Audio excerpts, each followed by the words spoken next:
Welcome again to AX Now, where we talk about current affairs. So this one, I'm going to talk about the non-verbal teenager, the non-verbal black boy who was found by, he was arrested as a passenger, kind of like dodging fare on a train.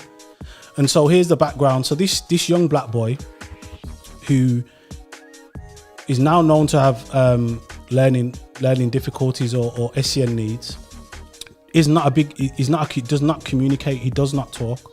So police were called to the station as this young black boy was seen to be a fare dodger, trying to communicate to him. He wasn't really responding and talking. The way in how he was communicating, it doesn't really state that much in the article. So you can only guess and allude that he would have wrote things down. And so what happened was, because he wasn't able to communicate, they assumed that he was an immigrant because the address that he was found in, I think he had a ticket from Manchester and was in London or was trying to get to Manchester. And so what happened was they went to an address. At that address where he tried to go to, there was a Nigerian family there who was not related to this young boy.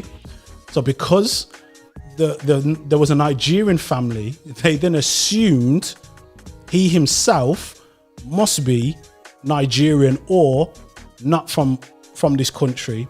Bearing in mind, he's a British boy, black British, whether or not, however you feel about that term, but he was British, he was a British citizen.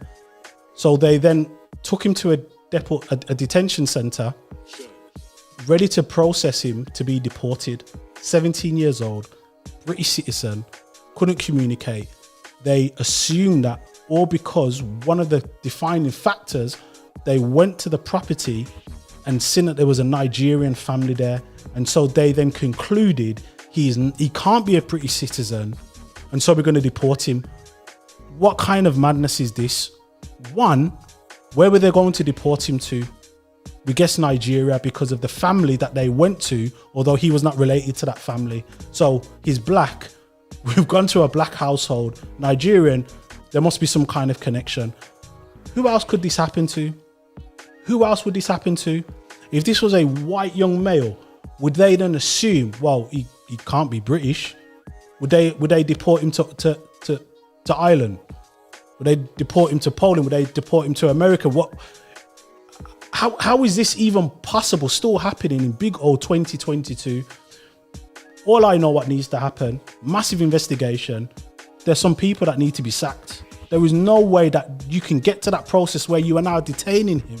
Imagine the trauma he's gone through without even recognizing certain needs that he has. And how are they even showing a level of duty of care towards this young person? No duty of care, nothing at all. It's wrong on every level. So one, an investigation, heads need to roll for this because of what's happened, because of the trauma that he's had to endure. And you're going to deport a British citizen as well. How does that even work? And this, when we look deeper historically, now certain things are unraveling. And I remember going to a talk by Professor David Alashuga at Manchester University. And this was kind of post-Brexit when the vote had been made, and he was talking, and he quoted a speech in the 60s, I think it was. It wasn't the Enoch Powell speech. He quoted a speech, and he was talking about that at the time where laws had to be created, because the fear was, with the influx of migrants from the Caribbean and from India, and remember, in regards to them belonging to the Commonwealth, how are we going to treat these citizens? We can't really call them. So in one level, they're British citizens, but they can't really be seen as British citizens. So there was this tension of how are we going to navigate that those who are coming from the Caribbean and from parts of Asia, how are we going to mitigate that they can't potentially have full rights as a British citizen? So how are we going to, and certain laws and certain legislation was created to pass, and hence why we're seeing the Windrush scandal, hence why we're seeing the hostile environment towards black and brown people. And now here we can see a young black boy who's a British citizen is about to be deported to God knows where, all because they look at him and they deem, and based on the house that they've gone to, that he can't be British because I don't understand. I really don't understand what kind of wickedness that we're seeing here. If I was the family, and money and compensation doesn't make anything better, but I'd be looking to make sure that the family is compensated. That, I mean, again, training. How do you train? Can you even train people to know how you're going to treat people differently just because someone is black?